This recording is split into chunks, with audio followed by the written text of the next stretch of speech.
इससे प्लेन पास करता है। नॉर्मल वेक्टर बताया जा सकता है दोस्तों, है ना, बहुत कुछ बताया जा सकता है। और कोप्लेनरिटी की कंडीशन क्या है, ये इक्वेशन ऑफ प्लेन आ गई है पासिंग थ्रू 3 पॉइंट्स। आपको बता दूं, प्लेन का नॉर्मल वेक्टर एन वेक्टर लिख लिया, लाइन के अलोंग दो पैरेलल प्लेन्स के बीच में डिस्टेंस कैसे निकालते हैं अभी देखेंगे, है ना। डिस्टेंस बिटवीन प्लेन्स का डिस्कशन करेंगे, ठीक है। प्लेन क्या होता है, जैसे यार ये बोर्ड है, ये क्या है, प्लेन है, ठीक है ना। ऐसे ये ऐसे एक प्लेन हो सकता है, ठीक है, ऐसे एक प्लेन हो सकता है। और बहुत ही बेसिक प्लेन्स तो मैं आपको बता चुका हूं। अगर अपन 3 डायमेंशनल कोऑर्डिनेट सिस्टम को देखें, मैंने कहा था कि अगर ये वाली एक्स एक्सिस ले लो आप, है ना, ये वाई एक्सिस मान लो ले लेते हैं, ये मान लो जेड एक्सिस ले लेते हैं, ठीक है। तो ये देखिए, ये negative part of X axis है ना, ये negative part of Y axis है, ये negative part of Z axis है, ठीक है। तो यहाँ पे देखिए जो प्लेन बने हैं ना, ये बना है आपका एक्स वाई प्लेन। कैसा प्लेन है, एक्स वाई प्लेन है। ये देखिए ये बना है यार आपका एक्स जेड प्लेन, ठीक है। और ये प्लेन देखिए, ये वाला जो प्लेन है ये वाई जेड प्लेन है। बात समझ में आ रही है आपको? तो प्लेन तो यार समझ में आ गया होगा, ठीक है ना, प्लेन, ठीक है। बड़ा इंट्यूटिव है प्लेन का समझ में आना, ठीक है ना। हम बोलते हैं कि प्लेनर फिगर क्या होते हैं, है ना। जैसे ये 1 डायमेंशन है, ये 1 डायमेंशन है, ठीक है ना, ये 1 डायमेंशन एक लाइन है ना। और ये बन गया हमारा 2 एक्सिस से मिलके 2 डायमेंशन, मतलब ये एक प्लेन बन गया। क्या बन गया, प्लेन बन गया, ठीक है। तो यार अपन बात करने वाले हैं इक्वेशन ऑफ प्लेन्स की, ठीक है ना। क्या बात करने वाले हैं अपन, इक्वेशन ऑफ प्लेन्स की बात करने वाले हैं। एक और इंटरेस्टिंग चीज बता दूं आपको कि 2 वेक्टर होते हैं ना यार, 2 वेक्टर्स आर ऑलवेज कोप्लेनर, मतलब एक प्लेन में पक्का मिलेंगे।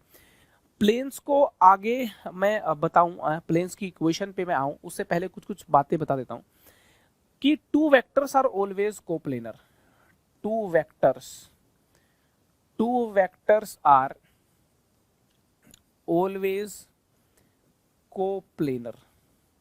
2 वेक्टर हमेशा कोप्लेनर होते हैं यार। आप कैसे भी 2 वेक्टर ले लो, एक वेक्टर यहां ले लो, एक वेक्टर मान लो कहीं यहां पे ले लिया मैंने, ठीक है, यहां पे ले लिया मैंने, ठीक है। तो देखिए आप 2 वेक्टर जो है हमेशा जो है ना एक प्लेन बनाएंगे, है ना। 2 वेक्टर्स आर ऑलवेज कोप्लेनर। और यार 3 पॉइंट्स आर ऑलवेज कोप्लेनर, ठीक है ना। एक और बात समझिए यहाँ पे कि 3 पॉइंट्स, है ना, 3 पॉइंट्स इन स्पेस। स्पेस में कहीं पे भी 3 पॉइंट लगा लो, एक पॉइंट मेरे माथे पे, एक आपके माथे पे, और एक कहीं और लगा लिया, है ना, ट्राइंगल बन जाएगी। ट्राइंगल बन जाएगी और ट्राइंगल हमेशा प्लेनर होती है, ठीक है। 3 points in space are always coplanar, है ना। 3 points in space are always coplanar. काहे को कोप्लेनर होते हैं? स्पेस में कहीं पे भी 3 पॉइंट्स हो, स्पेस में कहीं पे भी 3 पॉइंट्स हो, एक ट्राइंगल तो बनेगी ना। 3 पॉइंट्स कहीं पे भी हो ज्वाइन करके एक ट्राइंगल तो बनेगी, ठीक है, एक ट्राइंगल तो बनेगी। और ट्राइंगल यार एक कोप्लेनर फिगर होता है, ठीक है। तो 2 vectors are always coplanar and 3 points are always coplanar, correct है। तो प्लेन समझ में आ गया अपने को। अब यार इक्वेशन ऑफ प्लेन की बात करते हैं, ठीक है ना। सबसे पहले तो मैं आपको बताता हूं इक्वेशन ऑफ प्लेन, है ना। इक्वेशन ऑफ प्लेन, है ना, इक्वेशन ऑफ प्लेन कैसे, प्लेन की equation, passing through a point, passing through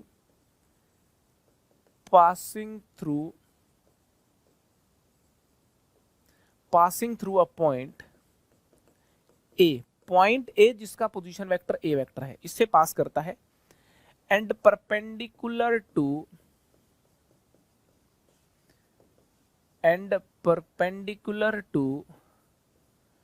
a vector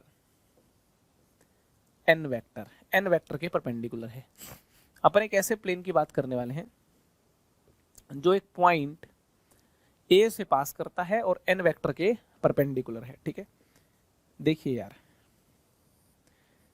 ये हमारी एक्स एक्सिस है, ये हमारी वाई एक्सिस है, ठीक है। अच्छा चलो ये बनाने की जरूरत भी नहीं है, मैं बोल रहा हूं कि ये एक एन वेक्टर है, ठीक है। ये एक एन वेक्टर, इसके परपेंडिकुलर तो बहुत सारे प्लेन होते हैं, मगर एक फिक्स पॉइंट से पास होने वाला और इसके परपेंडिकुलर तो एक ही प्लेन होगा, ठीक है। तो एक बात तो यार ये नोटिस कर लो ये नोटिस कर लो कि एक फिक्स पॉइंट से पास होने वाला और एक वेक्टर के परपेंडिकुलर एक ही प्लेन होगा, ठीक है। एक फिक्स पॉइंट से पास होने वाला और वेक्टर के परपेंडिकुलर एक ही प्लेन होगा। मान लो यार प्लेन बना दिया मैंने ऐसा करके, मान लो ऐसा करके प्लेन बना दिया मैंने। ये जो प्लेन है ये पास कर रहा है, ये प्लेन पास कर रहा है एक फिक्स पॉइंट ए वेक्टर से, ठीक है। और ये प्लेन परपेंडिकुलर है, ये प्लेन परपेंडिकुलर है दोस्तों एन वेक्टर के। किसके परपेंडिकुलर है? एन वेक्टर के परपेंडिकुलर है। तो इस प्लेन की इक्वेशन कैसे लिखोगे? इस प्लेन की अगर वेक्टर फॉर्म में इक्वेशन लिखनी है ना, तो देखिए कुछ यूं लिखते हैं, है ना, कुछ यूं समझिए। ये प्लेन ऐसे पॉइंट्स का लोकस है ना, ऐसे पॉइंट्स का लोकस है। मान लो ऐसे पॉइंट P ले लेता हूं, कोई जनरल पॉइंट है ना, पॉइंट P ले लेता हूं जिसका पोजीशन वेक्टर आर वेक्टर है। पॉइंट P ले लेता हूं जिसका पोजीशन वेक्टर क्या है? आर वेक्टर है, ठीक है। पॉइंट P ले लेता हूं जिसका पोजीशन वेक्टर क्या है? आर वेक्टर है। तो इस प्लेन में लाई करने वाले आर वेक्टर की खास बात क्या है कि अगर मैं P और A को ज्वाइन करके ये वेक्टर बना दूं ना, ये जो PA वेक्टर है, ये जो PA वेक्टर ले लो या फिर AP वेक्टर ले लो, एक ही बात है। ये जो AP वेक्टर है, AP vector will be perpendicular to N vector. ये बात समझनी है अपने को, है ना। If point P is lying in the plane, यहां पे बात लिख दूं मैं, है ना, ये देखिए यहां पे लिख दे रहा हूं, है ना। If point P is lying in the plane, if point P is lying in the plane, है lying in the given plane, ठीक है ना। अगर ये लाई कर रहा है तो जरूर, है ना, AP वेक्टर जो बनेगा वो N वेक्टर के परपेंडिकुलर आएगा। और AP वेक्टर कितना है? ये है R vector minus A vector. AP vector कितना है? R vector minus A vector. तो यार R vector minus A vector is perpendicular to N vector. R vector minus A vector किसके परपेंडिकुलर है? R vector minus A vector is perpendicular to N vector. तो और दो vector perpendicular हों तो यार उनका डॉट जो है वो जीरो होता है। R vector minus A vector, है ना, इसका डॉट करेंगे N वेक्टर के साथ, इसका डॉट करेंगे N वेक्टर के साथ, तो क्या हो गया? N वेक्टर के साथ इसका डॉट करा तो जीरो हो गया। तो मैं आपको एक बात बोलना चाहता हूं कि इस इक्वेशन को सेटिस्फाई करने वाला आर वेक्टर, ध्यान से सुनना, इस इक्वेशन को सेटिस्फाई करने वाला आर वेक्टर इस प्लेन पे होगा। इस प्लेन का हर आर वेक्टर और सिर्फ इसी प्लेन का आर वेक्टर, इस प्लेन का हर आर वेक्टर और सिर्फ इसी प्लेन का आर वेक्टर इस इक्वेशन को सेटिस्फाई करता है। इस इक्वेशन को सेटिस्फाई करता है तो दोस्तों इसको बोलेंगे इक्वेशन ऑफ अ प्लेन। भाई इक्वेशन होती ही वो है कि उस पे लाई करने वाला हर पॉइंट उसको सेटिस्फाई कर जाए, ठीक है जी। ऐसी रिलेशन को इक्वेशन बोला जाता है कि इसका हर पॉइंट इसको सेटिस्फाई कर जाए, ठीक है। तो are vector minus A vector dot N vector zero होगा यहाँ पे। This is the equation of a plane. आपको बता दूं ये क्या है? ये प्लेन की इक्वेशन है। This is the equation of a plane, equation of a plane. ये एक प्लेन की इक्वेशन है। ये कैसे प्लेन की इक्वेशन है? ये एक ऐसे प्लेन की इक्वेशन है जिसके परपेंडिकुलर वेक्टर एन वेक्टर है और इस प्लेन से ये जो प्लेन है ये ए पॉइंट से पास हो रहा है, ठीक है ना। एक ऐसा प्लेन है जो पास हो रहा है, passing through a point A and perpendicular to n vector. बात समझ में आ गई? तो यार अगर ये मालूम हो, एक पॉइंट मालूम हो जिससे प्लेन पास करता है और उस प्लेन के परपेंडिकुलर वेक्टर भी हमको मालूम हो, तो प्लेन की इक्वेशन अपन निकाल सकते हैं। बात समझ में आ गई? अब यार देखिए एक और चीज अपन सीखते हैं। अब हम ऐसे प्लेन की इक्वेशन सीखते हैं जिसके परपेंडिकुलर वेक्टर तो n वेक्टर हो और ओरिजिन से उसका डिस्टेंस d हो। मैं क्या बोल रहा हूँ, मैं बोल रहा हूँ कि मान लो ये x axis, y axis and z axis है ना, z एक्सिस है मान लो, ठीक है। तो मैंने एक प्लेन ले लिया, ठीक है, ये एक प्लेन ले लिया मैंने, ठीक है। इसके परपेंडिकुलर वेक्टर आप देखेंगे तो n वेक्टर है और ओरिजिन से इस प्लेन का, है ना, ओरिजिन से इस प्लेन का डिस्टेंस जो है वो क्या है, वो d ले लेते हैं, ठीक है ना। मैं एक ऐसे प्लेन की इक्वेशन निकालना चाहता हूं, equation of a plane whose normal vector, है ना, जो वेक्टर प्लेन के परपेंडिकुलर हो दोस्तों, जो वेक्टर प्लेन के परपेंडिकुलर हो दोस्तों, उसे प्लेन का नॉर्मल वेक्टर बोलते हैं। मैं निकालना चाहता हूं equation of a plane whose normal vector is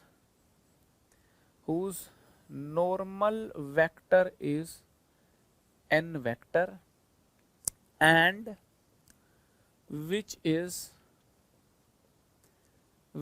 at a distance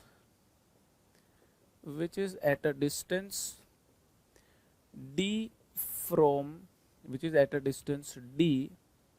from origin, जो ओरिजिन से d डिस्टेंस के ऊपर हो, ठीक है, ओरिजिन से d डिस्टेंस के ऊपर। देखो एक और डायग्राम के माध्यम से देखते हैं जरा। एक प्लेन की बात हो रही है ना, एक प्लेन की बात हो रही है ना। प्लेन के नॉर्मल वेक्टर गिवन है n वेक्टर, प्लेन की नॉर्मल वेक्टर क्या है, n वेक्टर, ठीक है। यहाँ पे कहीं ओरिजिन है, यहाँ पे कहीं है ओरिजिन, ठीक है, 0,0,0 और प्लेन की ओरिजिन से परपेंडिकुलर दूरी जो है वो डिस्टेंस d दी हुई है, ठीक है ना। प्लेन की जो ओरिजिन से दूरी है वो कितनी दे रखी है, वो d दे रखी है। प्लेन की ओरिजिन से दूरी जो है वो दे रखी है d, है ना। प्लेन की ओरिजिन से दूरी कितनी दे रखी है, d दे रखी है। तो इक्वेशन ऑफ प्लेन बताओ यार। तो मैं आपको बता दूं कि इसका पोजीशन वेक्टर निकाला जा सकता है इस पॉइंट का। ये जो फुट ऑफ परपेंडिकुलर है, क्या कोई मुझे इसका पोजीशन वेक्टर बता सकता है क्या, है ना। ये जो फुट ऑफ परपेंडिकुलर है ना, इसका कोई मुझे पोजीशन वेक्टर बता सकता है क्या? अभी बताएंगे। देखो ये जो वेक्टर है ना, ये वाला वेक्टर n वेक्टर है। मैं कह रहा हूं इस डायरेक्शन में यूनिट वेक्टर कितना है। इस डायरेक्शन में अगर आप यूनिट वेक्टर देखोगे तो इस डायरेक्शन में यूनिट वेक्टर को n कैप लिखा जा सकता है। तो ये वाला डायरेक्शन और ये डायरेक्शन यार सेम ही तो डायरेक्शन है, ये लाइन वेक्टर के पैरेलल है। तो इस डायरेक्शन में यूनिट वेक्टर देखोगे तो n कैप है। n कैप को d से मल्टीप्लाई कर दूं तो इसका पोजीशन वेक्टर निकल के आ जाएगा dn कैप। पहले तो ये बात समझनी है। प्लेन के ऊपर लाई करने वाला एक पॉइंट मिल गया अपने को dn कैप। क्या मिल गया, dn कैप, ठीक है। यहाँ पे नोटिस करने वाली बात ये है कि dn कैप, ये जो पॉइंट है ये प्लेन पे लाई करेगा, ठीक है ना, dn कैप। अब ये पॉइंट प्लेन पे लाई कर रहा है, प्लेन के परपेंडिकुलर वेक्टर मालूम है। तो यार ये इक्वेशन मैंने अभी सिखाई है, इसका प्रयोग करते हुए आप इक्वेशन ऑफ प्लेन निकाल सकते हो, ठीक है। तो इक्वेशन ऑफ प्लेन क्या होगी, वो होगी r vector minus dn cap, है ना, ये वेक्टर, है ना, dot n vector equal to 0। I hope यार ये बात समझ में आ गई होगी आपको। r vector minus dn cap dot n vector equal to 0। अगर अपन इसको ओपन करते हैं ब्रैकेट को, ये हो गया r vector dot n vector minus dn cap dot n vector is equal to 0, ठीक है जी। बात समझ में आ गई। तो यार इसको अपन लिख सकते हैं, है ना, r वेक्टर डॉट, ये जो n वेक्टर है ना, इसको लिख सकते हैं मोड n वेक्टर। अच्छा, एक और चीज देखिए ना, इसके परपेंडिकुलर वेक्टर n वेक्टर भी लिख सकते हो आप, n कैप भी लिख सकते हो। तो यार यहाँ पे कैलकुलेशन को इजी करने के लिए यहाँ पे n कैप ही लिख रहा हूँ मैं, है ना। मैंने यहाँ पे n कैप लिख दिया, भाई n कैप भी तो भाई ये नॉर्मल वेक्टर लिख दिया मैंने, ठीक है। और ये पॉइंट प्लेन के ऊपर लाई कर रहा है, ठीक है जी। अब ब्रैकेट ओपन कर दो आप, r vector dot n cap minus D N cap dot N cap equal to 0। अच्छा, N cap dot N cap 1 होता है, तो ये हो गया R vector dot N cap equal to D. देख लीजिए आपके सामने एक एकदम मस्त इक्वेशन ऑफ प्लेन लिखी हुई है। अगर ऐसी शक्ल आपके सामने लिखी हो, ऐसी इक्वेशन आपके सामने लिखी हो, तो आप समझ जाना ये लिखी है इक्वेशन ऑफ अ प्लेन। ये क्या लिखी है? इक्वेशन ऑफ अ प्लेन लिखी है। ये एक ऐसे प्लेन की इक्वेशन है जो ओरिजिन से डी डिस्टेंस की दूरी पे है, जो ओरिजिन से डी डिस्टेंस की दूरी पे है, और उस प्लेन के परपेंडिकुलर वेक्टर जो है वो एन कैप है। क्या है? एन कैप है। तो यार ये बात बता दूं मैं, this is the equation of a plane, this is the equation of a plane whose distance from origin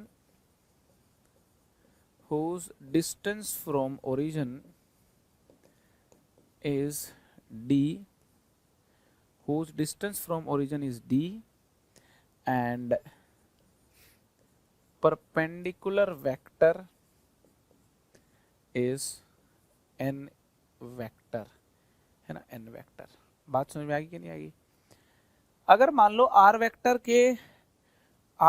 के बगल में डॉट प्रोडक्ट करके एक यूनिट वेक्टर लिखोगे ना आप, तो राइट साइड में अपने आप जो है प्लेन का ओरिजिन से डिस्टेंस निकल के आ जाएगा। ठीक है, अगर मैं आपको कहूं कि find the equation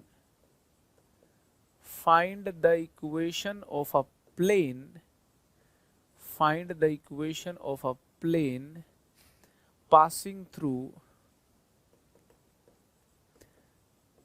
passing through 1, -1, 3 and perpendicular to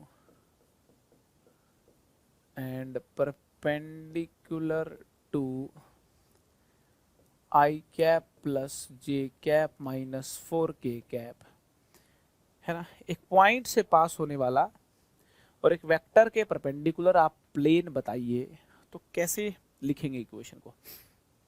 देखिए इजी है लिखना एकदम। यहाँ पे जो प्लेन है ना, प्लेन पास कर रहा है एक पॉइंट से, है ना, पॉइंट बोल देते हैं 1, -1, 3। प्लेन के परपेंडिकुलर वेक्टर जो है, परपेंडिकुलर वेक्टर कौन सा? एन वेक्टर की बात कर रहा हूं, वो है I cap plus J cap minus 4k cap. ठीक है, सो इक्वेशन ऑफ प्लेन हो जाएगी, equation of plane will be R vector minus ये वाला वेक्टर क्या है? I cap minus J cap plus 3k cap. ठीक है, डॉट ये वाला वेक्टर क्या है? I cap plus J cap minus 4k cap equal to 0। ये आ गई भाई इक्वेशन ऑफ प्लेन। ये क्या आ गई? ये आ गई इक्वेशन ऑफ प्लेन।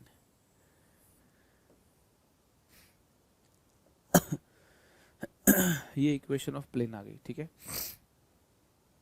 अब इसमें जो आर वेक्टर है, वो क्या है? कोई जनरल वेक्टर है, आपको बता दूं, है ना। जनरल वेक्टर आर वेक्टर जो है वो क्या है?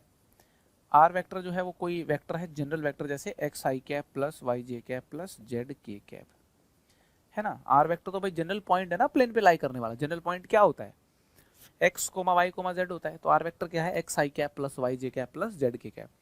अगर मैं आर वेक्टर को यहाँ लिख दूं ना, यहाँ पे देखिए एक्स आई, ये तो वेक्टर फॉर्म में लिख दिया मैंने, आंसर आ ही गया, बट फिर भी आपको थोड़ा सा और डिटेल में समझाने के लिए बता रहा हूँ, है ना। अगर मान लो यहाँ पे मैं लिख दूं आर वेक्टर को ऐसा करके, है ना, ये आर वेक्टर हो गया minus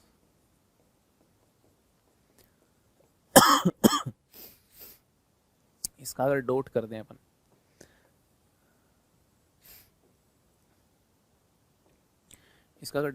upon, I cap plus J cap minus 4 equal to 0, minus 4k cap equal to 0। तो देखिए क्या हो जाएगा? x माइनस 1 इंटू 1, है ना, प्लस y, है ना, y प्लस 1, है ना, इंटू 1 है ना, z माइनस 3 इंटू माइनस 4 है ना, minus 4 into z minus 3 equal to 0।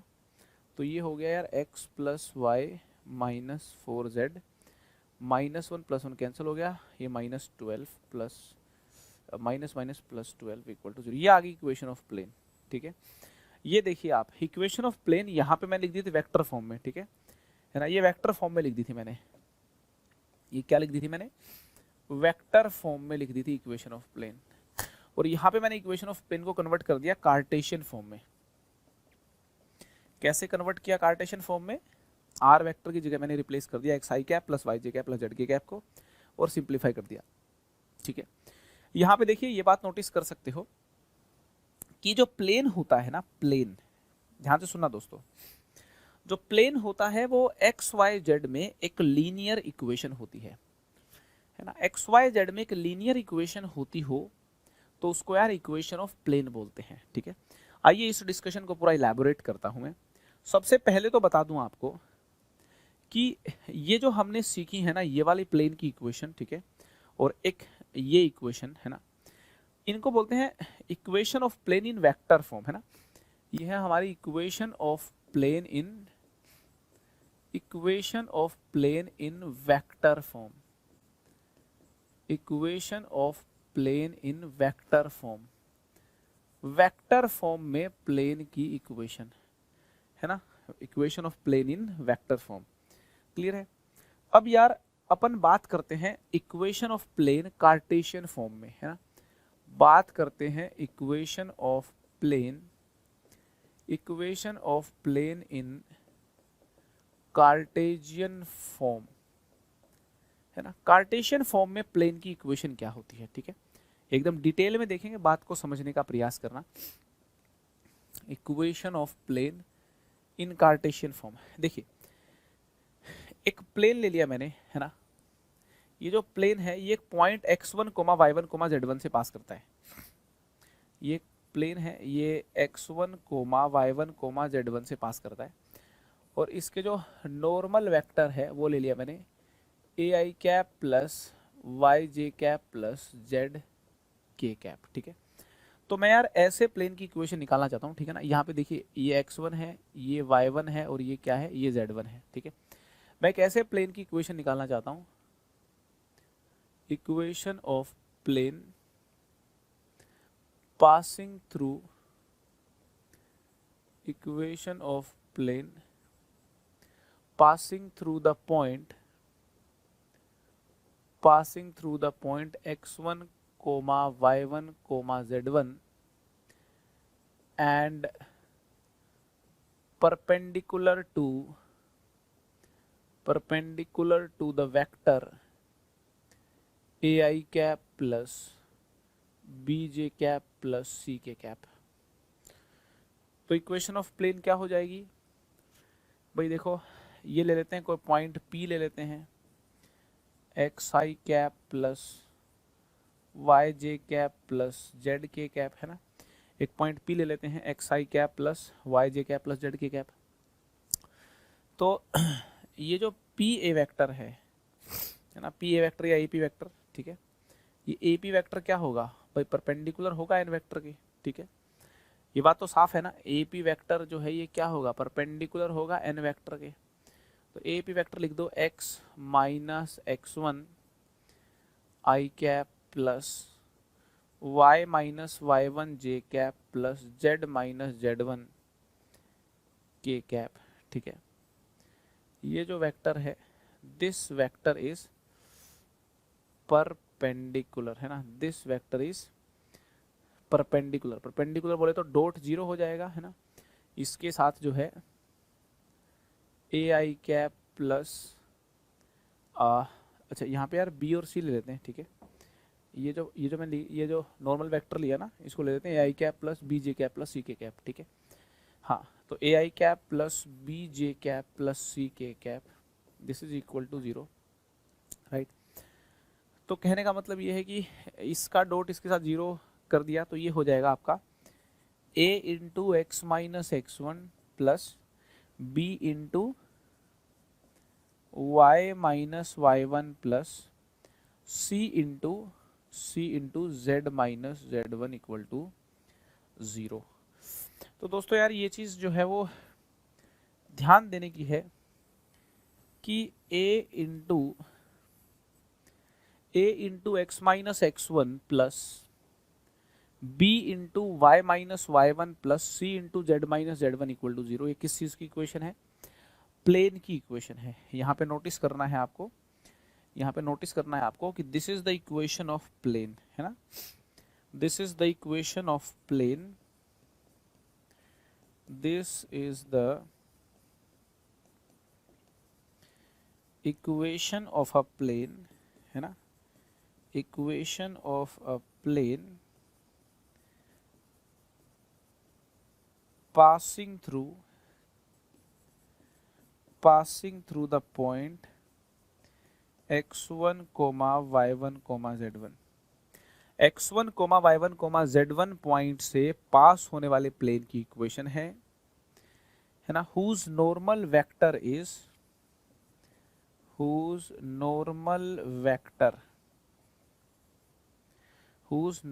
vector is A I cap plus B J cap plus C K cap, ये इसके क्या है? नॉर्मल वेक्टर है ना।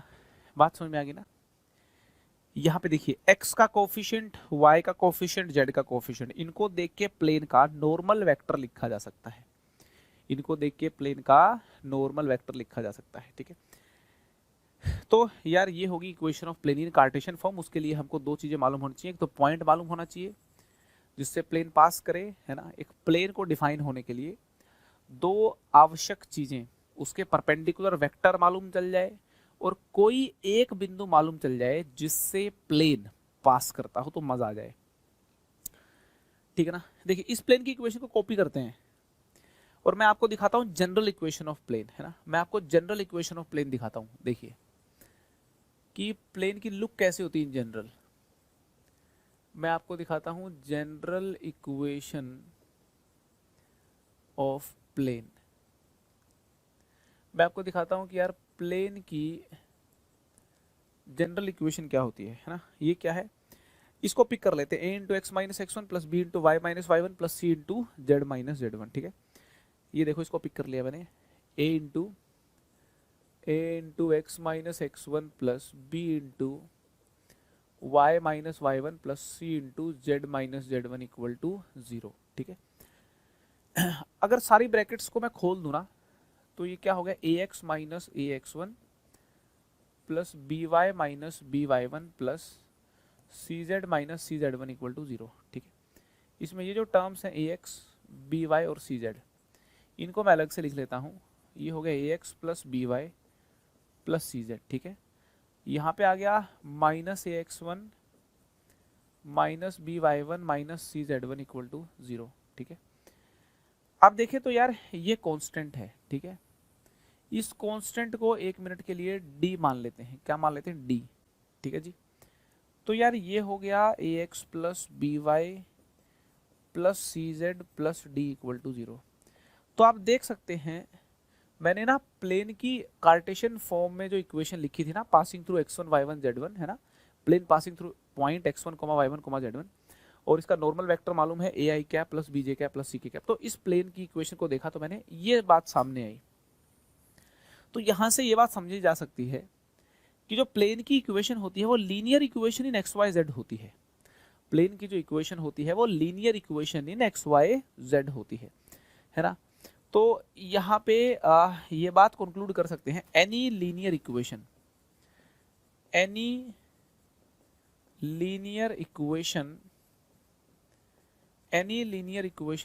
x, y, z will be the equation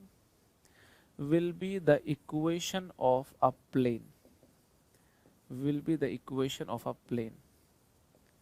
linear equation होगी तो प्लेन की equation होगी, प्लेन की इक्वेशन है तो 100% लीनियर इक्वेशन ही होगी एक्स वाई जेड में, and vice versa is also true,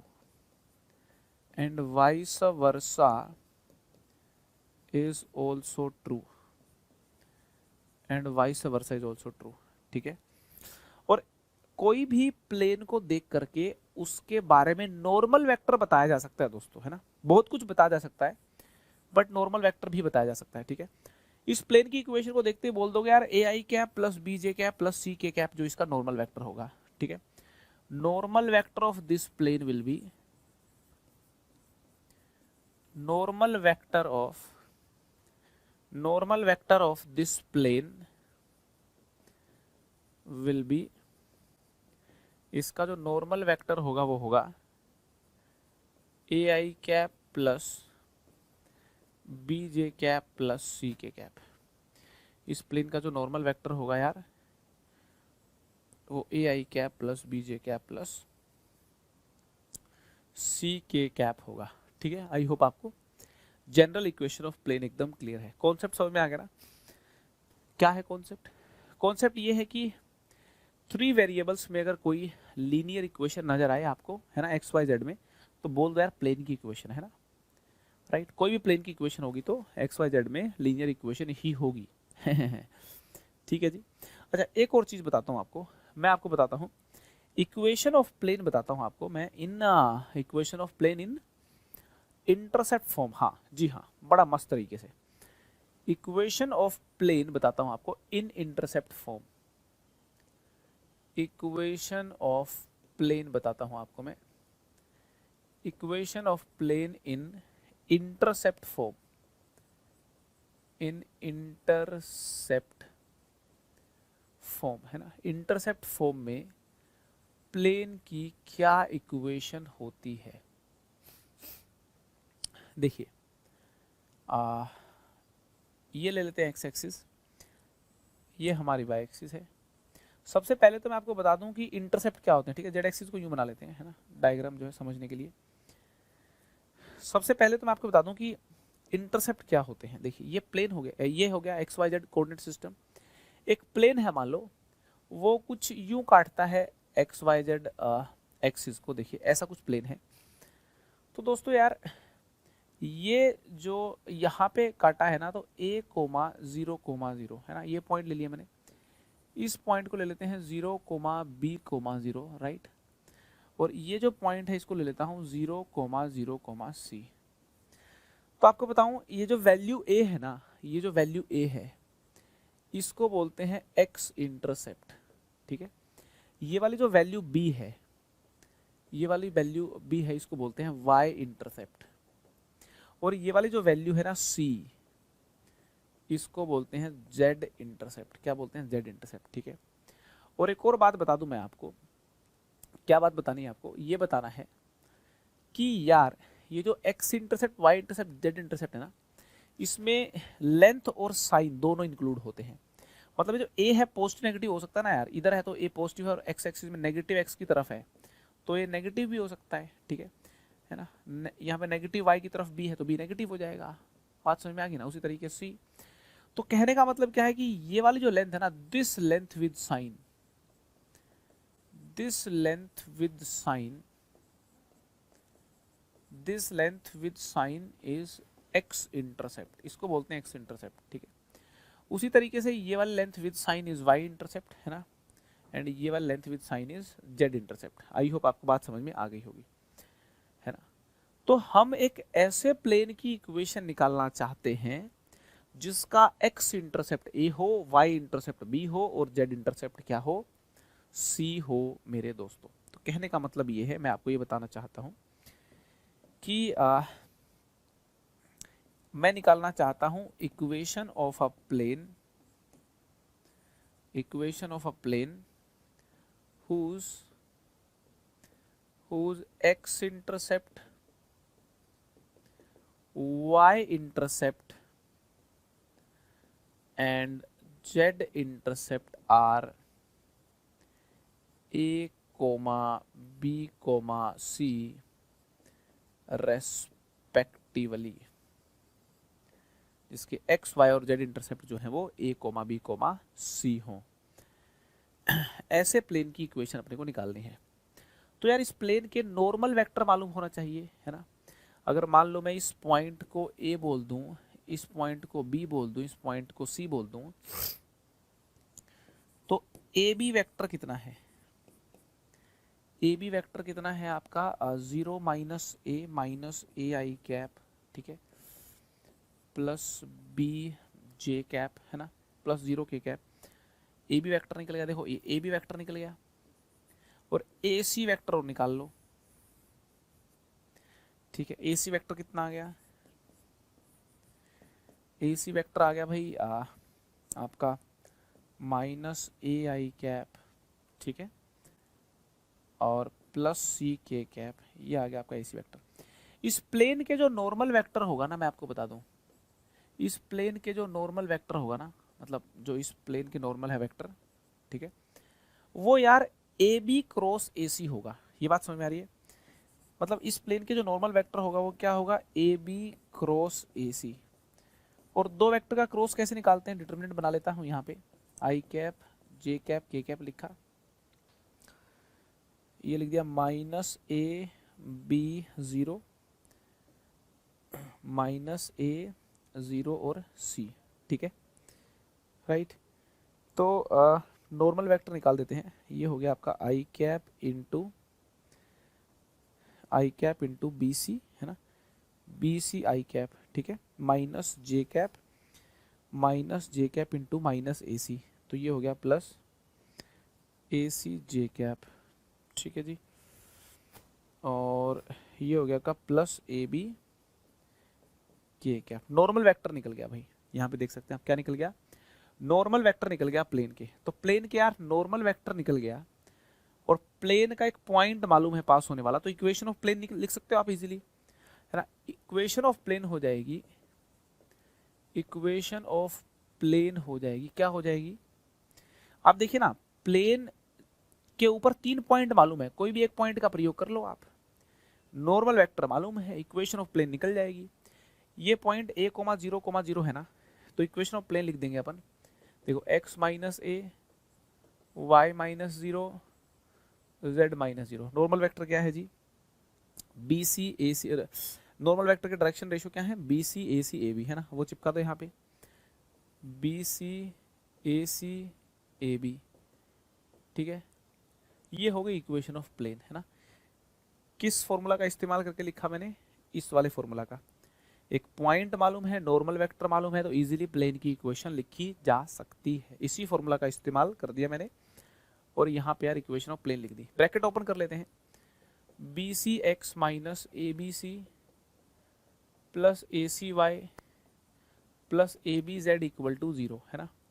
इसको लिखा यूं करके, b c x plus a c y plus a b z, minus a b c को राइट में लेके जाओ तो प्लस ए बी सी हो गया, ए बी सी को नीचे लेके आओ, b c x upon a b C, A c y upon a b C, a b z upon a b c equal to कितना आ गया 1।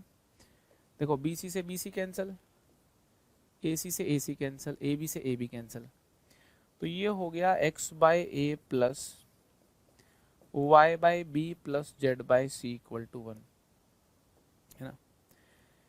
X by a plus y by b plus z by c equal to 1। देखिए ये आ गया intercept equation, equation of plane in intercept form, है ना। इसको यूं भी लिख सकते हैं अपन, देखो इसको यूं भी लिख सकते हैं अपन, x divide by x intercept कर दो, है ना। ये क्या है, x के डिवाइड में x इंटरसेप्ट, y के डिवाइड में y इंटरसेप्ट, और z के डिवाइड में z इंटरसेप्ट।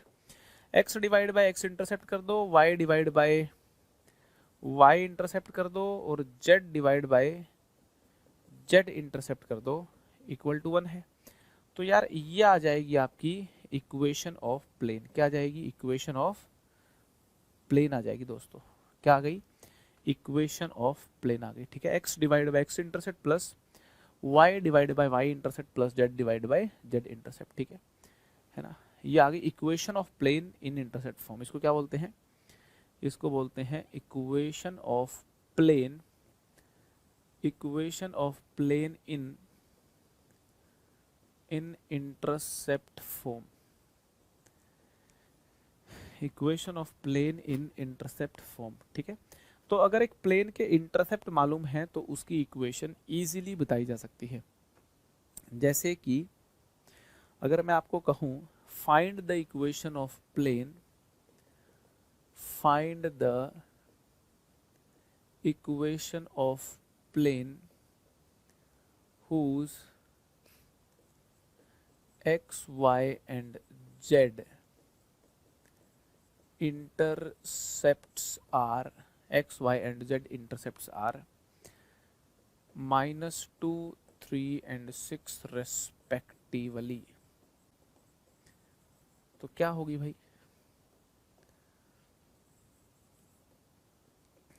क्या होगी जी?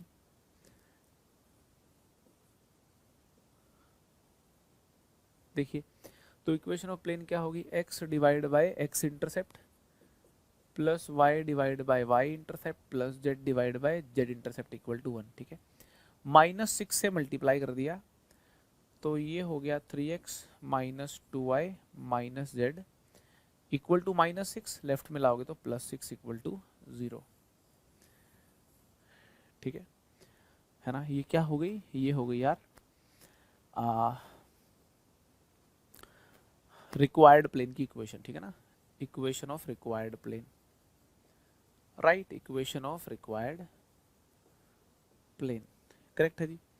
आई होप यार आपको सारी बातें समझ में आ गई होंगी। ठीक है, राइट।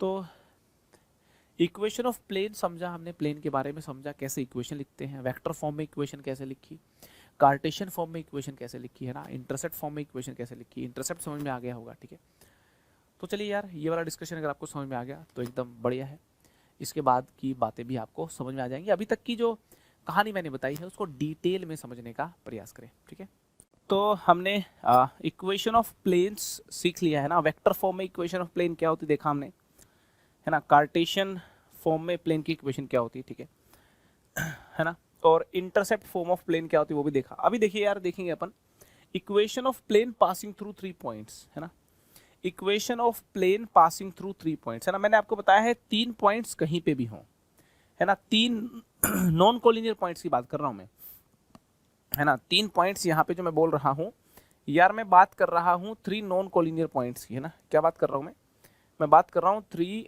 नॉन कोलिनियर पॉइंट्स की, है ना, 3 नॉन कोलिनियर पॉइंट्स, है ना, equation of plane passing through 3 non collinear points. ठीक है, इन वेक्टर फॉर्म, मैं वेक्टर फॉर्म में आपको बताऊंगा, वेक्टर फॉर्म में आपको बताऊंगा कि 3 नॉन कोलिनियर पॉइंट से जो प्लेन पास करता है उसकी इक्वेशन क्या होगी, है ना। मान लो एक प्लेन है ना, मान लेते हैं एक प्लेन है यार, ये ले लेते हैं, ये एक प्लेन है। ठीक है, 3 नॉन कोलिनियर पॉइंट्स ले लिए मैंने, ए जिसका पोजीशन वेक्टर ए वेक्टर है,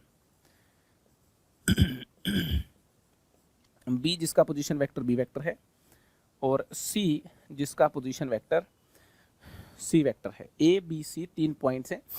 ठीक है, अब 3 पॉइंट्स हैं, नॉन कोलिनियर है, एक प्लेन तो पक्का पास करेगा। ठीक है, इसकी इक्वेशन बतानी है, तो इसकी इक्वेशन देखिए कैसे निकाल लेते हैं अपन। एक कोई जनरल पॉइंट ले लेते हैं इस प्लेन के अंदर, मैंने कोई जनरल पॉइंट ले लिया, ठीक है ना, कोई जनरल पॉइंट आर वेक्टर ले लिया। ठीक है, कोई जनरल पॉइंट पी क्या ले लिया, आर वेक्टर, कोई जनरल पॉइंट पी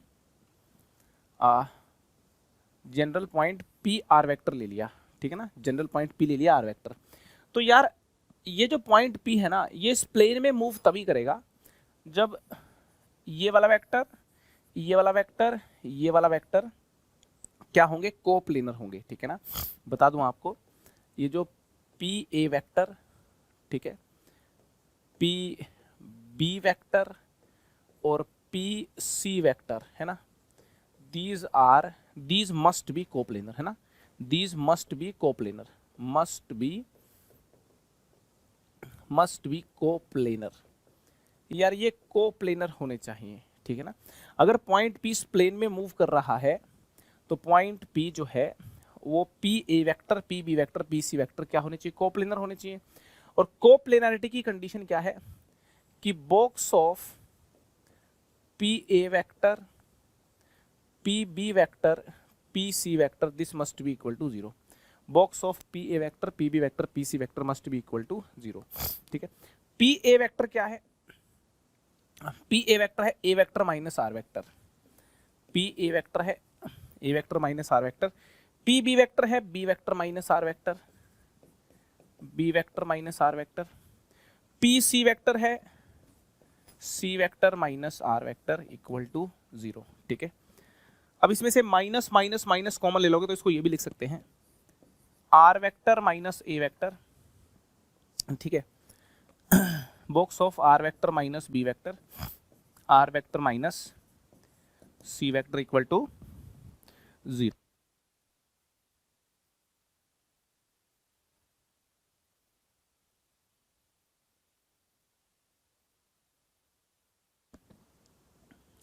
क्लियर है?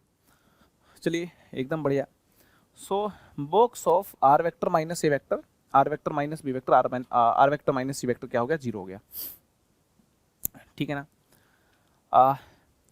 यहाँ पे अगर बॉक्स की प्रॉपर्टीज लगा देना अपन, बॉक्स की प्रॉपर्टीज लगा दें तो इस क्वांटिटी को अपन यूं भी लिख सकते हैं कि box of r vector B vector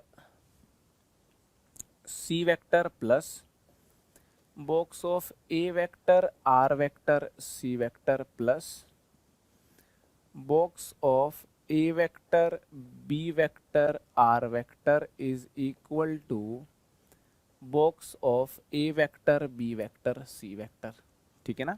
अगर अपन बॉक्स की प्रॉपर्टीज लगा देते हैं यहाँ पे, ठीक है, तो यार इसको अपन यूं लिख सकते हैं box of r vector B vector c vector plus box of a vector r vector c vector plus box of a vector B vector r vector, this is equal to box of a vector B vector c vector. तो यार ये plane की equation आ गई, ये plane की equation आ गई, और ये एक ऐसे प्लेन की इक्वेशन आ गई जो 3 पॉइंट्स ए vector B vector c vector से पास करता है, ठीक है। ये किसकी इक्वेशन आ गई? ये आ गई इक्वेशन ऑफ प्लेन, ठीक है ना। This is the equation of plane in vector form, ऐसा भी लिख सकते हो आप और ये भी लिख सकते हो यार, है ना।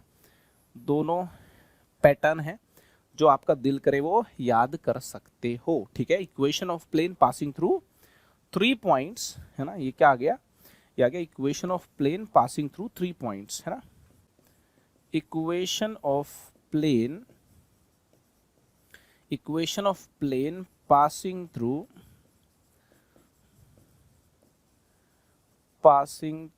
3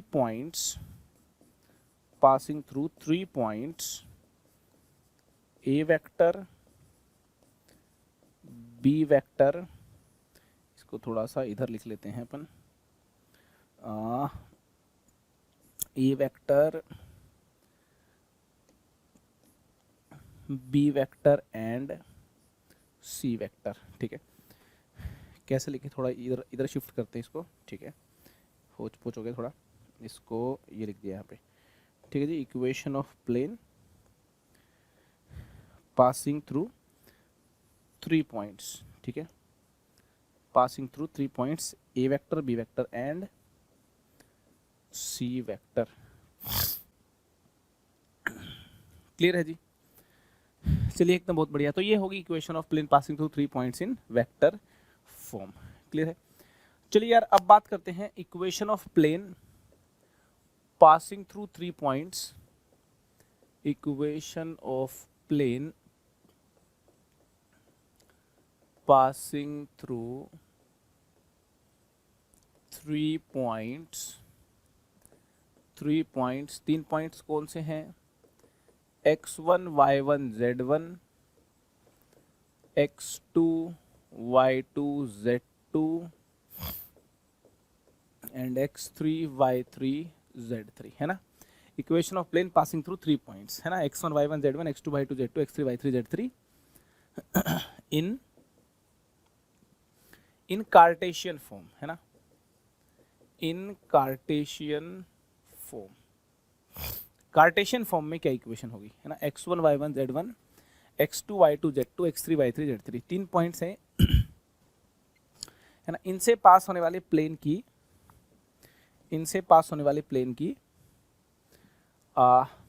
क्या इक्वेशन होगी? देखिए पॉइंट यहाँ पे दे दिए हैं, अपने को, पॉइंट यहाँ पे दे दिए हैं अपने को x1 y1 z1, point B है x2 y2 z2, पॉइंट सी है x3 y3 z3, ठीक है। एक और पॉइंट है P, जनरल पॉइंट ले लेते हैं x, y, z, ठीक है। ये मूविंग पॉइंट है, प्लेन में मूव कर रहा है, ठीक है ना। Such that point P plane में मूव कर रहा है, ठीक है ना। और वो तभी हो सकता है जब P A vector, P B vector, P C vector, है ना, ये कोप्लेनर हो। और मैंने बताया था कोप्लेनर तभी होंगे जब इनका जो बॉक्स है, स्केलर ट्रिपल प्रोडक्ट है, ये जीरो हो जाए। इनका जो बॉक्स है ये क्या हो जाए, ये जीरो हो जाए। पी ए vector, P B vector, P C vector का जो बॉक्स है वो क्या हो जाए, जीरो हो जाए। तो जो पी ए वेक्टर है ना यार, पी ए वेक्टर कितना है ना, पी ए वेक्टर, अच्छा ये जो बॉक्स है ना, ये जो बॉक्स है, ये बॉक्स जीरो हो जाए। अब यहाँ पे एक और चीज देखिए आप, पी ए वेक्टर कितना है, पी ए वेक्टर ये है यार x1 माइनस एक्स आई cap plus y1 minus Y, y1 minus Y जे cap plus z1 minus Z के कैप, ठीक है। पी बी वेक्टर कितना है, पी बी वेक्टर है x2 माइनस एक्स आई कैप, y2 माइनस वाई जे cap, z2 minus Z के cap. और P C vector कितना है, पी सी वेक्टर है x3 माइनस एक्स आई कैप, y3 माइनस वाई जे cap, z3 minus Z के cap, ठीक है। अब इन तीनों वेक्टर का बॉक्स जीरो का मतलब डिटर्मिनेंट जीरो हो जाए। क्या हो जाए, डिटर्मिनेंट जीरो हो जाए। डिटर्मिनेंट कौन सा, इनके कोफिशिएंट से बनने वाला, मतलब ये वाला डिटर्मिनेंट, x1 माइनस एक्स यहाँ लिखो, y1 minus Y, z1 minus z, ठीक है, x2 minus x, y2 minus y, z2 minus z, x3 minus x, y3 minus y, z3 minus z, ठीक है। अब यार देखो इन एलिमेंट्स में से इन तीनों रोज में से अगर मैं माइनस माइनस माइनस कॉमन ले लूँ ना, तो भी बची हुई डिटर्मिनेंट जो है वो जीरो ही रहेगा, ठीक है। तो इन तीनों रोज में से अगर मैं माइनस माइनस माइनस कॉमन ले लूँ तो देखिए क्या होगा, x minus x1, y minus y1, z minus z1, x minus x2, y minus y2, z minus z2, x minus x3, y minus y3, z minus z3, है ना, z minus z3। ये जो डिटर्मिनेंट है, ये determinant zero होना चाहिए, ठीक है। तो यार ये देखिए, ये इक्वेशन ऑफ प्लेन आ गई है, ये इक्वेशन ऑफ प्लेन आ गई है पासिंग थ्रू 3 पॉइंट्स। आपको बता दूं, this is the equation of plane passing through 3 non collinear points. यहाँ पे जो पॉइंट्स हैं नॉन कोलिनियर हैं, ठीक है ना, given points are non collinear points. ये बात लिख दूं, given 3 points are non collinear points। given 3 points are non collinear points, ठीक है। तो this is the equation of plane, this is the equation of plane passing through, this is the equation of plane passing through 3 non-collinear points, x1 y1 z1, x2 y2 z2 and x3 y3 z3। Correct है जी, बात समझ में आ गई।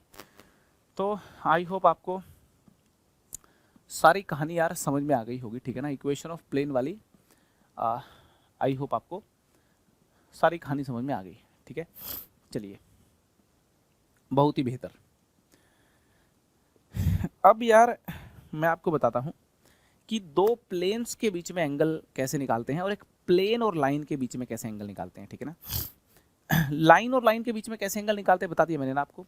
Angle between line and line आपको बता चुका हूँ मैं, है ना। Angle between line and line, यहाँ पे देखिए लाइन एंड लाइन तो मैं आपको बता चुका हूँ, फिर से एक बार हाईलाइट कर देता हूँ, ठीक है। एंगल बिटवीन टू प्लेन्स देख लेंगे, एंगल बिटवीन टू प्लेन्स देख लेंगे, ठीक है, कि दो प्लेन्स के बीच में कैसे एंगल निकाला जाता है।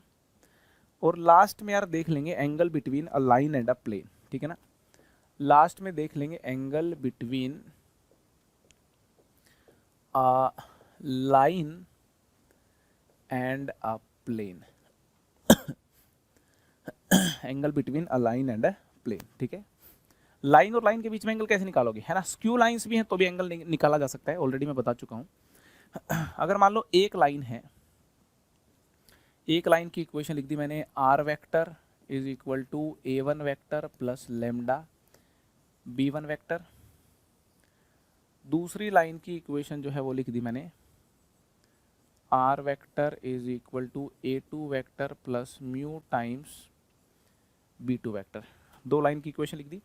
इनके बीच का अगर एंगल निकालना है तो इनके बीच का एंगल वही होगा जो इनके पैरेलल वेक्टर, मतलब b1 वेक्टर और b2 वेक्टर के बीच का एंगल है, ठीक है ना। तो ये एंगल थीटा अगर निकालना है ना अपने को, तो कोस थीटा निकाल लेते हैं अपन। कोस थीटा निकल जाएगा। दो वेक्टर के बीच का एंगल कैसे निकलता है, b1 vector dot b2 vector upon mod b1 vector mod b2 vector, cos theta निकल जाएगा and hence we can find the theta. पहले we can find cos theta and then we can find theta. पहले we can find cos theta and then we can find theta, okay. तो ये हो गया line और line के बीच का angle निकालने की कहानी, ठीक है। अब दो प्लेन के बीच का एंगल कैसे निकालते हैं। एंगल बिटवीन टू लाइंस, है ना। ये बात फिर से मेंशन कर दूं कि angle between two lines is the angle between their parallel vectors, their parallel vectors। दो लाइंस के बीच का एंगल वही होगा जो उनके पैरेलल वेक्टर्स के बीच में एंगल होगा, ठीक है। और एंगल बिटवीन टू प्लेन्स, है ना। जैसे मान लो ये एक प्लेन है, ठीक है, और यार ये जो है ये दूसरा प्लेन है, ठीक है। यहाँ पे देखिए अपन ने दो प्लेन ले लिए, एक प्लेन ये हो गया, ठीक है, दिख रहा है ना आपको। एक प्लेन ये हो गया और दूसरा प्लेन यार ये हो गया। कोशिश कीजिए इमेजिन करने की, ठीक है। दूसरा प्लेन यार ये वाला हो गया, ठीक है। दो प्लेन हो गए, ठीक है। अब इन दोनों प्लेन्स के बीच में एंगल कैसे निकालेंगे अपन। दो प्लेन्स के बीच का एंगल वही होता है जो दो प्लेन्स के नॉर्मल वेक्टर के बीच में एंगल हो। जैसे मान लो इस प्लेन का नॉर्मल वेक्टर है, इस प्लेन का नॉर्मल वेक्टर है n1 वेक्टर, और इस वाले प्लेन का नॉर्मल वेक्टर है n2 वेक्टर। तो आपको बता दूं angle between two planes is the angle between their normal vectors, angle between their normal vectors, angle between their normal vectors। तो दो प्लेन्स के बीच का एंगल वही है जो इनके नॉर्मल वेक्टर्स के बीच का एंगल है ना। और नॉर्मल वेक्टर के बीच का एंगल है, ठीक है। तो आपको बता दूं मैं, तो एक n1 वेक्टर है, एक n2 वेक्टर है। तो यार यहाँ पे इसको थोड़ा देखो, डायग्राम को थोड़ा इधर शिफ्ट कर लेता हूँ, स्पेस मिल जाएगा मेरे को। डायग्राम थोड़ा यहाँ पे कर लिया शिफ्ट, ठीक है ना।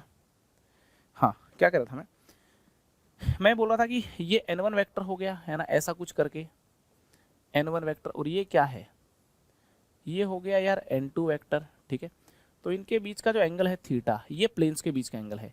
तो सबसे पहले अपन वैसे ही कोस थीटा फाइंड आउट कर लेंगे, कोस थीटा फाइंड आउट कर लेंगे ऐसे करके, राइट। डॉट प्रोडक्ट का इस्तेमाल करके दो वेक्टर्स के बीच का एंगल निकाला जाता है जी।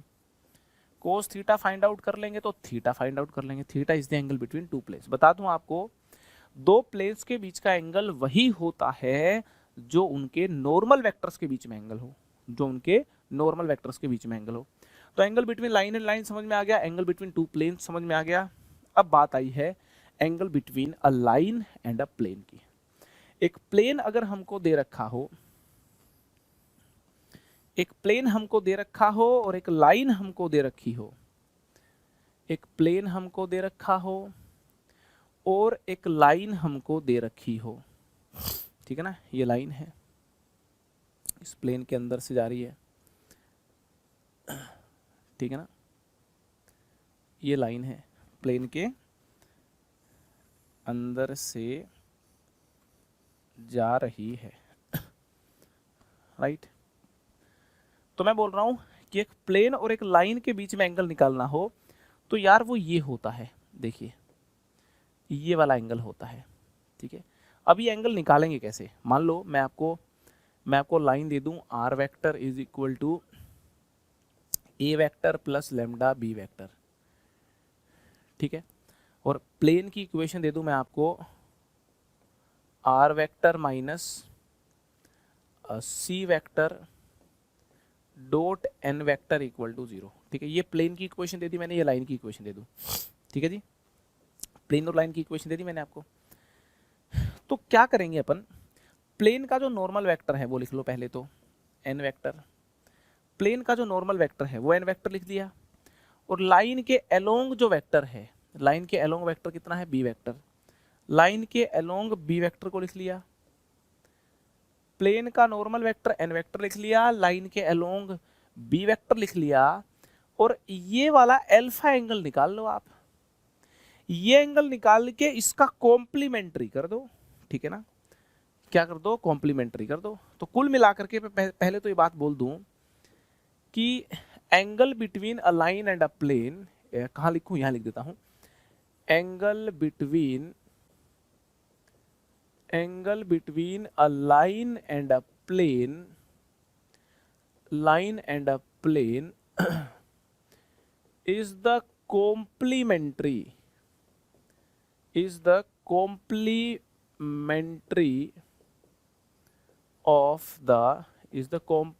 of the angle between the normal vector of the plane and a vector parallel to the line, ठीक है ना। ये बात अपने को समझनी पड़ेगी, ये बात अपने को समझनी पड़ेगी, ठीक है ना। प्लेन और लाइन के बीच का एंगल निकालना है तो नॉर्मल वेक्टर और लाइन के पैरेलल वेक्टर, पहले ये वाला एंगल निकाल लो और इसका क्या कर दो? कॉम्प्लीमेंट्री कर दो, ठीक है। मान लो ये वाला एंगल अल्फा है ना, तो ये कितना हो गया? 90 माइनस अल्फा हो गया ना यार। ये कितना हो गया? 90 माइनस अल्फा हो गया, ठीक है। This 90 minus alpha is the angle between the plane and a line, ठीक है ना। प्लेन और लाइन के बीच का एंगल ये 90 माइनस अल्फा है ना। तो निकलेगा कैसे? देखिए पहले तो अल्फा निकाल लो, कोस अल्फा निकलेगा पहले तो, है ना। कोस अल्फा, अच्छा दूसरा पेन लेते हैं, है ना, दूसरे कलर का पेन लेते हैं, मजा आएगा। सबसे पहले तो क्या करो, कोस अल्फा निकाल लो। कोस अल्फा कैसे निकलेगा? कोस अल्फा निकलेगा डॉट प्रोडक्ट के इस्तेमाल से N vector dot B vector upon mod N vector mod B vector, cos alpha निकल गया। एंड देन फिर निकलेगा 90 माइनस अल्फा, और this 90 minus alpha is the angle between line and a plane, line and a plane, ठीक है। Plane और line के बीच का एंगल, ठीक है ना। तो यार ये बात आपको समझनी है, ठीक है। तो आई होप आपको लाइन के बीच में एंगल क्लियर होगा, दो प्लेन के बीच में एंगल क्लियर होगा, एक लाइन और प्लेन के बीच में भी आपको एंगल एकदम अच्छे से क्लियर होगा, ठीक है। चलिए मूव करते हैं आगे, है ना। कोप्लेनैरिटी ऑफ टू लाइंस क्या होती है ना, इस कॉन्सेप्ट को समझते हैं यार। Coplanarity of two lines, coplanarity of two lines, है ना, कोप्लेनैरिटी ऑफ टू लाइंस। मैंने आपको बताया है कि जो दो लाइंस होती है ना, दो लाइंस कितने प्रकार से बिहेवियर कर सकती हैं। या तो एक लाइन के ऊपर लाइन होगी, या तो एक लाइन के ऊपर लाइन होगी। दो लाइंस या तो कोइंसिडेंट होंगी, ये देखिए लाइन के ऊपर लाइन, ठीक है जी। या फिर दो लाइंस पैरेलल होती हैं, जैसे ये वाली लाइन जो है ये इस लाइन के पैरेलल है। या फिर लाइंस इंटरसेक्टिंग होती हैं, ये वाली लाइन इस लाइन के साथ क्या है, इंटरसेक्टिंग है। या फिर दो लाइंस स्क्यू होती हैं, है ना, या फिर दो लाइंस क्या होती हैं, स्क्यू होती हैं, ठीक है। ये क्या है, आइडेंटिकल लाइंस है, आइडेंटिकल लाइंस हैं। यहां पे बोले तो पैरेलल लाइंस हैं, पैरेलल लाइंस हैं। यहां बोले तो इंटरसेक्टिंग लाइंस हैं, है ना, इंटरसेक्टिंग लाइंस हैं। और यहां पे यार देखिए स्क्यू लाइंस हैं। ये कैसी लाइंस हैं, स्क्यू लाइंस हैं। तो लाइन कोप्लेनर तब होती हैं, लाइन कोप्लेनर तब होती हैं जब वो स्क्यू ना हो। इंटरसेक्टिंग है तो देखिए प्लेन में मिलेंगी, पैरेलल है तो भी प्लेन में मिलेंगी, आइडेंटिकल तो प्लेन में है ही। तो यहां पे थ्योरी समझ में आ गई अपने को। Two lines will be coplanar, है ना, coplanar if they are either identical, या तो वो आइडेंटिकल हो या वो पैरेलल हो, ठीक है ना, या वो क्या हो, इंटरसेक्टिंग हो। या तो आइडेंटिकल हो, है ना, या पैरेलल हो, या फिर कैसी लाइंस हो, इंटरसेक्टिंग लाइंस हो।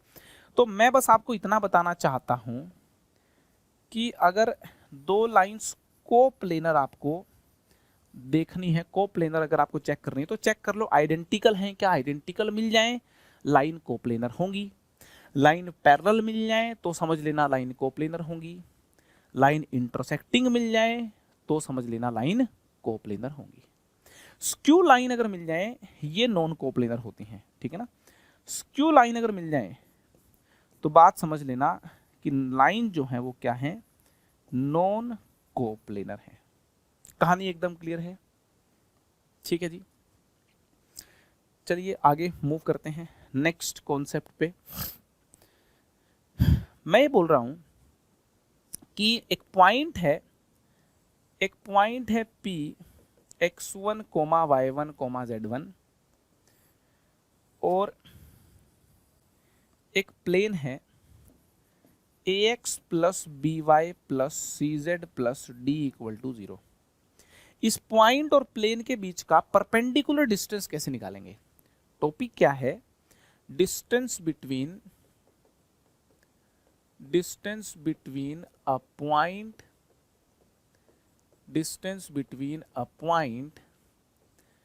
And a plane. एक पॉइंट और एक प्लेन के बीच में क्या डिस्टेंस होगा। टॉपिक समझ लीजिए, distance between a point and a plane. ये पॉइंट है और ये प्लेन है। डिस्टेंस का मतलब इस परपेंडिकुलर डिस्टेंस की बात की गई है, ठीक है ना, इस परपेंडिकुलर डिस्टेंस की बात की गई है, ठीक है। आई होप बात समझ में आ गई होगी। ये डिस्टेंस d पूछा गया है।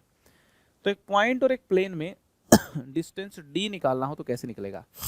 देखिए इस पॉइंट को ना यहाँ पे पुट कर दो आप, ax1 plus by1 plus cz1 plus d upon under root of A square plus B square plus C square, ठीक है ना। ये जो क्वांटिटी आई है ना यार, this is the distance between a point and a plane. ये क्या है, यह है distance between a point and a plane. Point क्या है, x1 y1 z1, प्लेन आपके सामने x plus B Y plus C Z plus D equal to 0, ठीक है। क्या निकाल दिया अपन ने डिस्टेंस d निकाल दिया। डिस्टेंस d क्या है, distance between point and a plane. आपको बता दूं यहाँ पे मॉडुलस लगाना जरूरी है, ठीक है। Distance between point and a plane का फॉर्मूला एकदम याद रखें, है ना। इसको अप्लाई करके दिखा देता हूं। अगर मैं कहूं कि find the distance between, find the distance between a point, find the distance between a point 1, 2, -3 and a plane x minus 2y plus 3z is equal to 4, ठीक है। इस पॉइंट और इस प्लेन के बीच में क्या डिस्टेंस है बताइए, तो भी बता देते हैं यार अपन, ठीक है। पॉइंट हमारे पास है P 1, 2, -3, ठीक है। प्लेन की इक्वेशन हमारे पास है, प्लेन की इक्वेशन है x minus 2y plus 3z equal to 4 लिखा है ना, इसको -4 इक्वल टू 0 कर लिया, ठीक है। क्यों कर लिया, क्योंकि देखो जब ये फॉर्मूला लगाया तो सारी चीजें लेफ्ट में थी, राइट में 0 है बस, ठीक है। तो इस पॉइंट और प्लेन के बीच का जो डिस्टेंस है, इस डिस्टेंस को अपन d बोल देते हैं। तो डिस्टेंस जो d है वो कैसे निकलेगा, मॉडुलस, है ना। ये पॉइंट उठा के इसमें पुट कर दोगे तो x1 हो गया, y2 पुट किया है ना, -4 हो गया, -3 -9 हो गया, -4 upon under root of 1 square plus -2 square plus 3 square, ठीक है। तो डिस्टेंस d हो गया, ये हो गया आपका 8 -17 ये -16 है ना, मोड़ लोगे तो 16 अपॉन अंडर रूट ऑफ 9 और 1 10 14, ठीक है। तो डिस्टेंस d हो गया अपना, डिस्टेंस d हो गया अपना 16 बाय रूट 14, कितना हो गया 16 बाय रूट 14। क्लियर है ना फॉर्मूला कैसे लगाना है अपने को।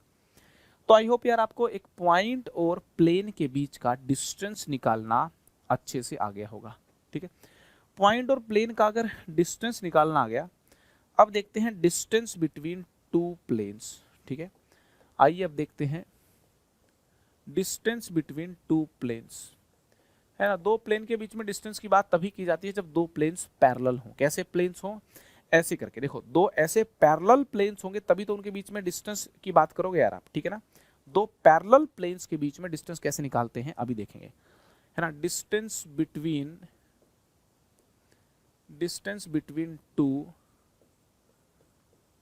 टू पैरेलल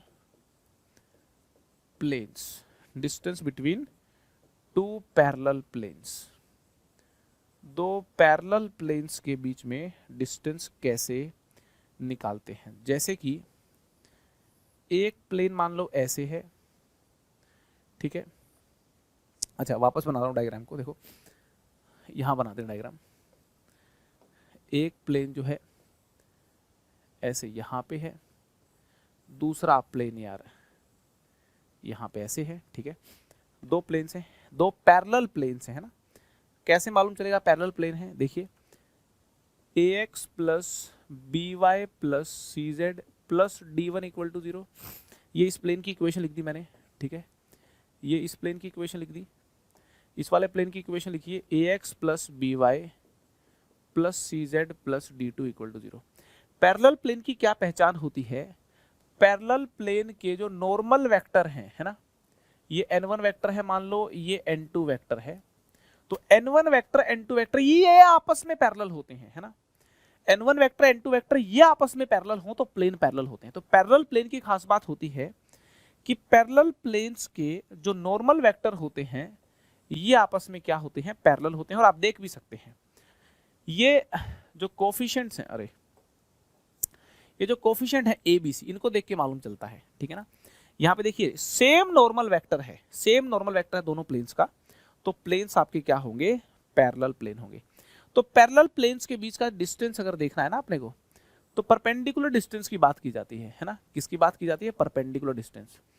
अगर अपने को परपेंडिकुलर डिस्टेंस डी निकालना है, उसकी बात कर रहा हूं मैं, अगर परपेंडिकुलर डिस्टेंस डी निकालना है पैरेलल प्लेन्स का, तो कैसे निकाला जाए, तो फॉर्मूला देखिए क्या बनता है, modulus d1 minus d2, modulus d1 minus d2 upon under root of A square plus B square plus C square, under root of A square plus B square plus C square. ठीक है, तो distance between parallel planes हो गया modulus d1 minus d2 है ना, d1 minus d2 अपॉन modulus A square plus B square plus C square. इस formula को अप्लाई करते हुए दो बातों का ध्यान रखना है ना, take care that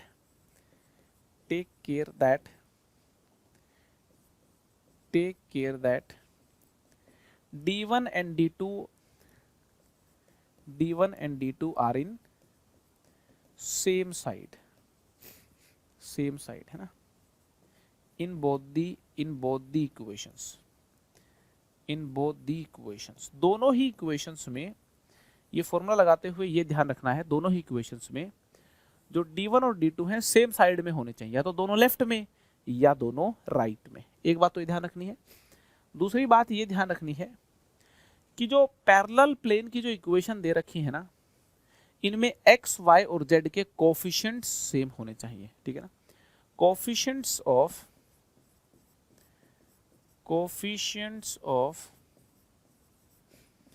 x, y and z in both the equations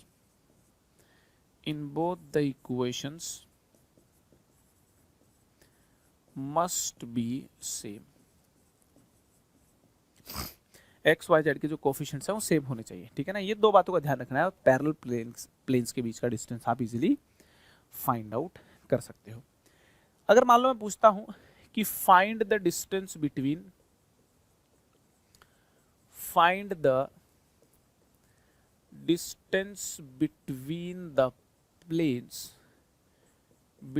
the parallel planes, एक प्लेन P1 दे दिया x plus Y plus Z plus 2 equal to 0, P2 दे दिया 2x plus 2y plus 2z equal to 3।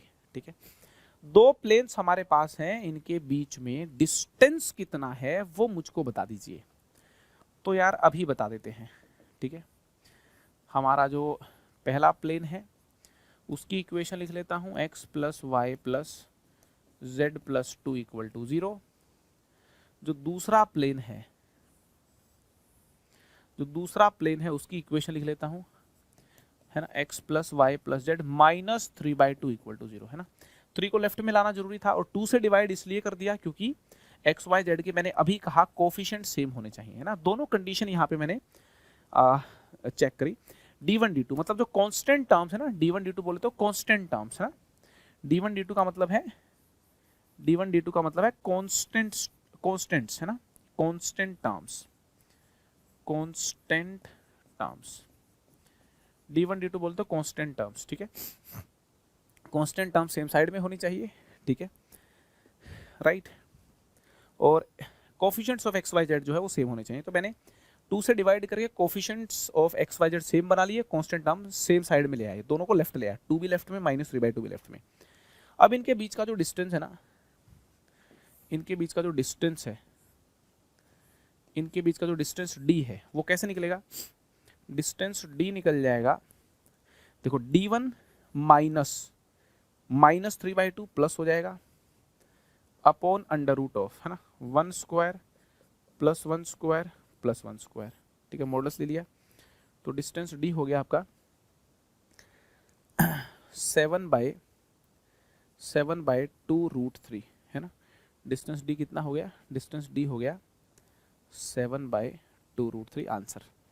ठीक है, तो आई hope यार जितनी भी मैंने आपको प्लेन्स की थ्योरी सिखाई है ना, जितनी बातें मैंने बताई हैं आपको समझ में आ गई होंगी। ठीक है, तो चलिए इस सेशन को एक खूबसूरत सी स्माइल के साथ ख़त्म करते हैं। ठीक है, 3D और वेक्टर बड़े इंटरेस्टिंग चैप्टर्स हैं, बड़े इंटरेस्टिंग चैप्टर्स हैं, इनको मज़ेदार तरीके से ही डील करना चाहिए। ठीक है, कॉन्सेप्चुअल तरीके से डील करना चाहिए। ठीक है, आपको फिर से बता दूं कि प्रैक्टिस जो है, प्रैक्टिस के लिए डीपीपी बनते हैं।